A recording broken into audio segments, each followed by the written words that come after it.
Hello everyone and welcome to this lecture of strength of material. In the last class we started thermal stresses. We have understood the concept of thermal stress. In addition to that, we have solved three important problems. In today's session we are again going to attempt three important problems which have been asked in exams, and the concept involved in these three problems are really insightful. So let's start with the first problem. This is the statement of the problem that we are having a bar of length L, cross section area, elastic constant, and alpha is the thermal expansion coefficient. If I will increase the temperature, what will be the stress generated in this bar? So you have to find the stress after the change in the temperature by an amount of delta T degree Celsius. Let's see that what will happen to your system. When you will increase the temperature by delta T, suppose the bar is free and there is no spring here. In that case, the bar would have expand freely.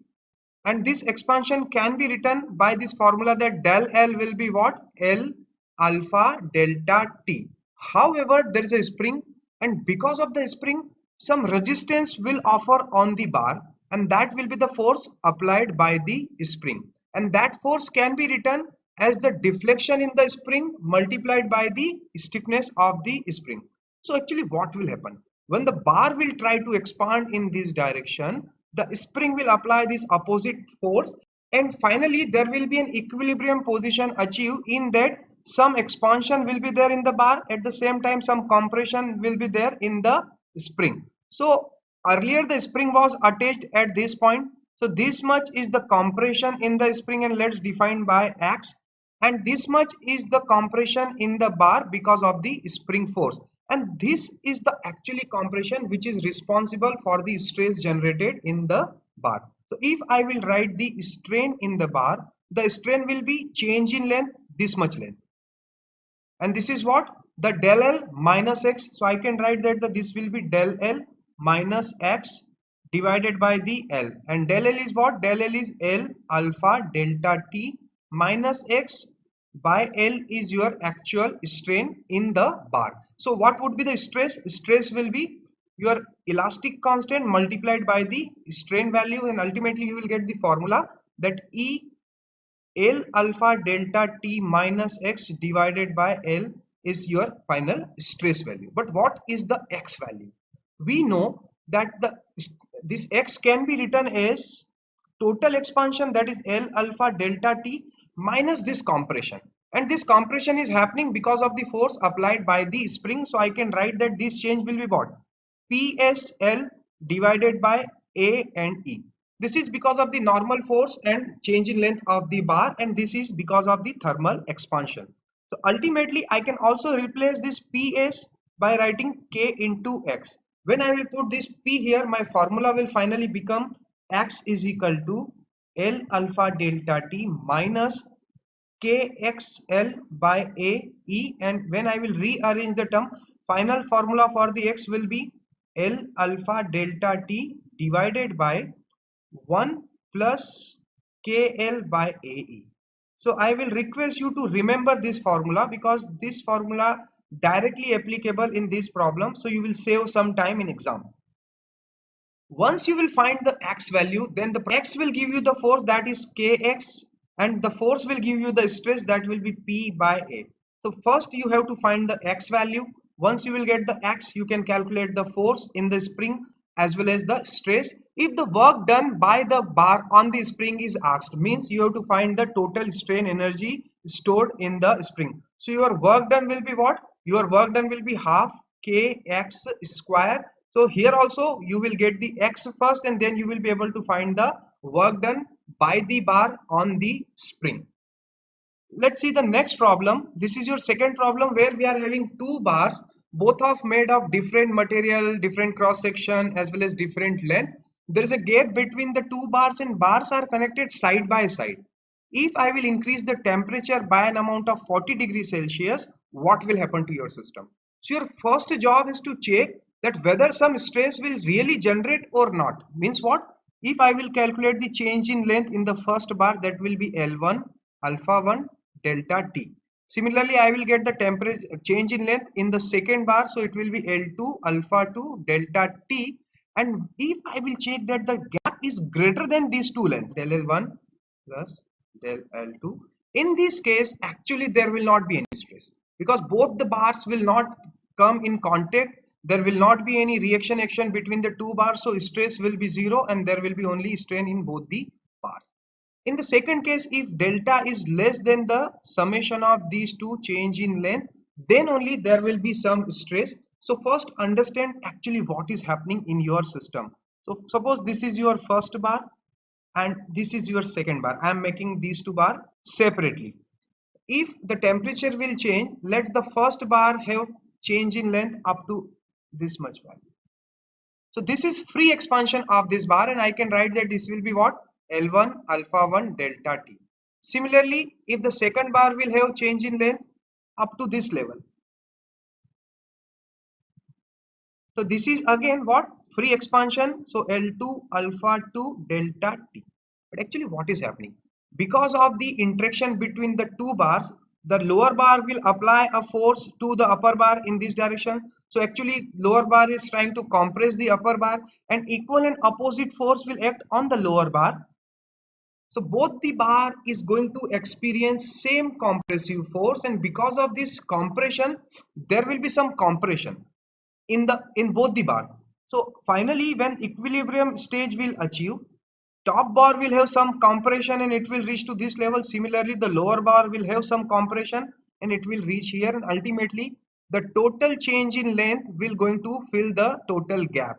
So this is the final change in length of the top bar and this is the final change in the bottom bar. So what will be the formula for the x1 and x2 here?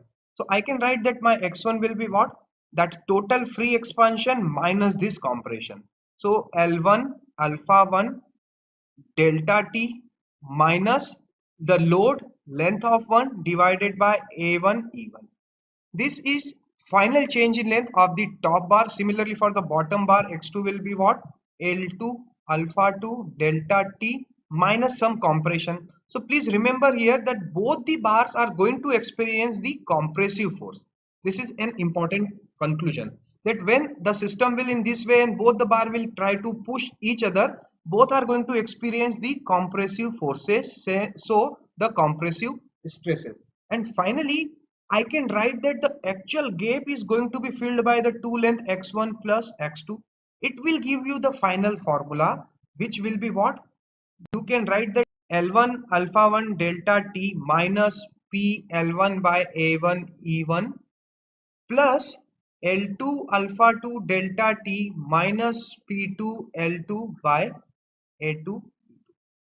This formula will finally give you the value of P, because all other quantities will be available to you. You have to find the P value, and once you will get the P value, you can find the stress, because for the first bar the stress will be P by cross section A1, and the second bar will have stress that will be P by cross section A2. So ultimately all other values, for example the length, cross section area, thermal expansion coefficients are given. You have to apply this equation, which is your final equation. So I will request you should remember this equation for this case, and when you will apply this equation you will get the value of P, and that will directly give the stresses in both the bar. So let's move to our last problem, which is a problem of tapered bar. If I will increase the temperature in this tapered bar, what will happen?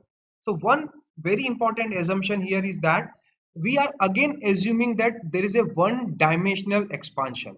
We are not saying that the cross section area is different, so the expansion on this side and this side will also in other direction. We are just assuming that the bar is going to expand only in the length direction, and for that the change in length can be written as L alpha delta T. So please remember, even though it is a tapered bar, the change in length will be written by L alpha delta T. And before we solve the problem of thermal stress of this tapered bar, let's understand that what happened when we are simply applying load on a taper bar. So what will be the change in length of this taper bar? This is a standard formula. I am not going to derive this formula, but it is an important formula and you should remember. So the change in length will be what? P L by A mean E. Now what is this A mean? A mean is actually your geometric mean of this bar. That means A mean is under root A1 A2, and what is A1 A2? A1 is the cross section area at this end and A2 is the cross section area at this end. So we can also write that the A mean will be what? Pi by 4 d1 d2.